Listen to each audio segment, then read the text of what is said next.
What's up sobat penat? Gue bawain cerita baru buat lo nih. Tapi sebelumnya, buat lu pada yang pengen ceritanya dianimasiin, ketikin aja ya.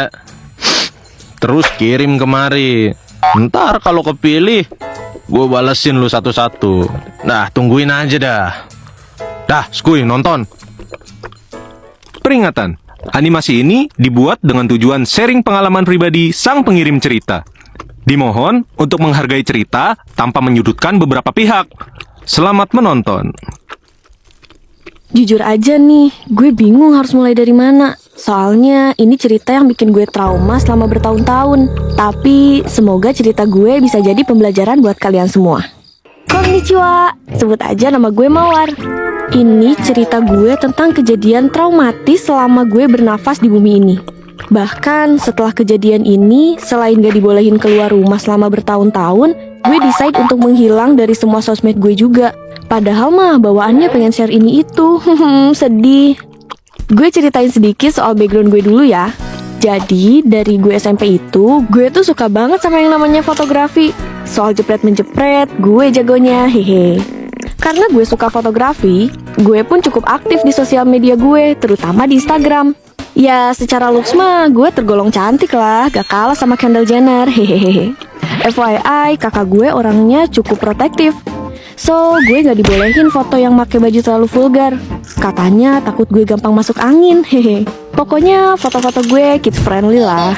Nah, karena gue suka fotografi, dari situ gue mulai ganti-ganti kamera kalau gue bosan sama kameranya. Gue jual, terus gue beli kamera yang lain lagi. Tenang, cerita ini bukan tentang hobi kamera gue kok, hehe. Cerita ini dimulai pas gue masih kuliah. Jadi, one day gue post kamera gue di aplikasi buat jual beli barang second gitu. Tiba-tiba ada orang nawar kamera gue nih. Nah, sebut aja nih orang namanya Rahmat. Everything feels normal pas lagi negosiasi di aplikasi ini. Akhirnya Rahmat ini minta COD. Awalnya ya gue gak mikir aneh-aneh. Namanya ada orang yang mau beli, jadi opsi tawaran COD tuh ya normal-normal aja. Terus saat itu apps e-commerce juga belum se-booming sekarang. Akhirnya gue ajak dua temen gue, satu perempuan dan satunya laki-laki. Anggap aja namanya Bunga dan Raka. FYI, waktu itu gue yang milih tempat dan waktu buat COD. Gue COD di mall yang terkenal selalu ramai. Dan pas gue nyampe di lokasi, ternyata dia tuh om-om yang udah sekitaran umur 40 atau 50-an lah. Singkat cerita, dia udah selesai ngecek kameranya dan udah transfer uangnya ke gue. Seneng dong, gue dapet duit dari jualan kamera yang udah bosan gue pake. Nah, pas udah selesai transaksi, gue ucapin makasih ke orangnya. Terus gue sama temen-temen gue pamit. Tiba-tiba orangnya malah nawarin makan bareng, mau ditraktir gitu. Terus gue sama temen-temen gue kayak nolak dengan sopan. Pada saat itu gue gak mikir apa-apa, karena gue mikirnya kayak, oh baik juga nih om-om, mungkin basa-basi aja kali ya. Terus mumpung di mall, kita main-main bentar, terus balik deh. Sesampainya gue di rumah, ada notif masuk. Ternyata notifnya dari aplikasi jual beli barang itu. Dan pas gue lihat, si om ini chat gue. Dia bilang, kamu secantik yang di foto ya. Terus gue kayak, hah? Gue kaget dong, karena di aplikasi itu gue pakai fake account. Gak ada muka gue dan gak ada nama gue juga. Gue akhirnya mikir, apa dia lihat di Instagram gue ya? Makanya dia bisa nemuin gue di sini, di aplikasi yang ini. Soalnya waktu itu gue juga sempat post di Instagram sih. Tapi kok bisa? Tanpa pikir panjang, gue langsung ngeblok om-om itu di aplikasi ini. Apakah ceritanya sampai di situ saja? Tidak, Bun. Gue harap sampai sini aja deh. Tapi sayangnya enggak. One day gue ngecek mutasi rekening gue. Tiba-tiba om ini transfer duit 10 juta ke gue. Kaget gak lu? Disclaimer dulu nih. Dear netizen yang budiman, sebelumnya gue tahu apa yang ada di pikiran kalian nih. Enak banget ya secara cuma-cuma dapat duit 10 juta. Kayak siapa sih yang nolak tiba-tiba dikasih duit 10 juta?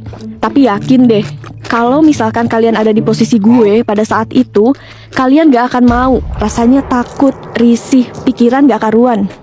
Akhirnya gue bilang dong ke si om ini maksudnya apa ya.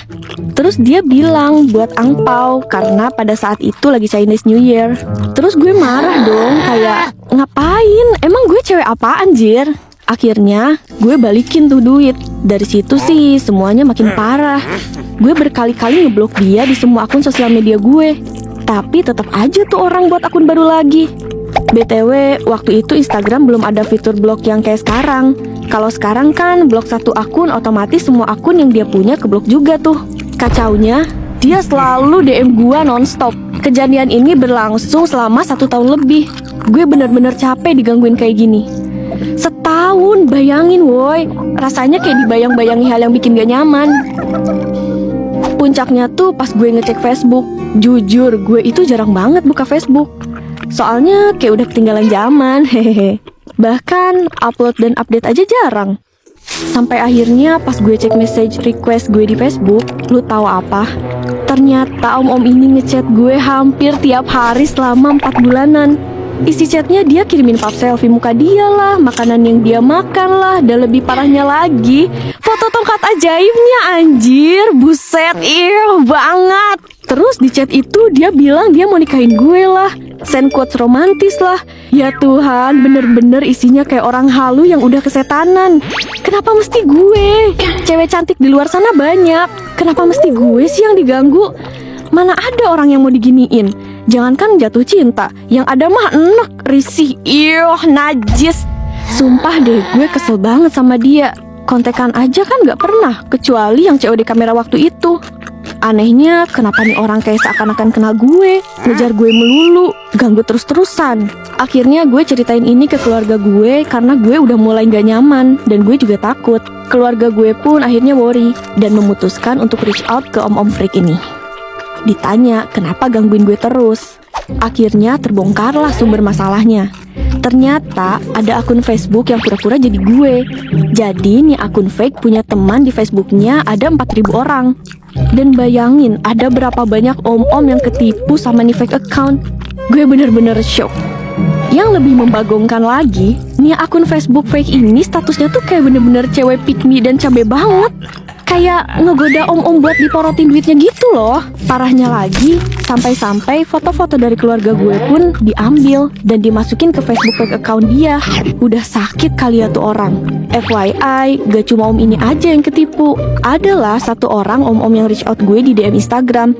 Dia katanya ketipu sama akun fake gue di Facebook. Mana udah sempet sleep call. Katanya sih dia malu. Oke, back to the topic.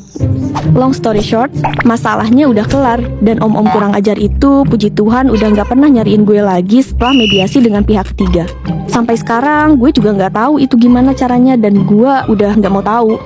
FYI, tuh om-om ini udah punya 2 anak dan istri, jir. Bayangin, udah tua masih aja jelalatan.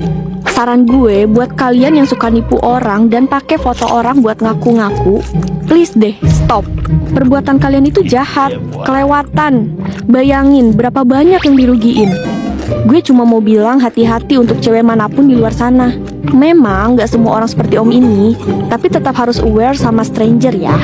Stay safe and sane guys. Jangan overshare ya dalam bersosial media. Seperlunya aja dan harus lebih bijak lagi. See ya.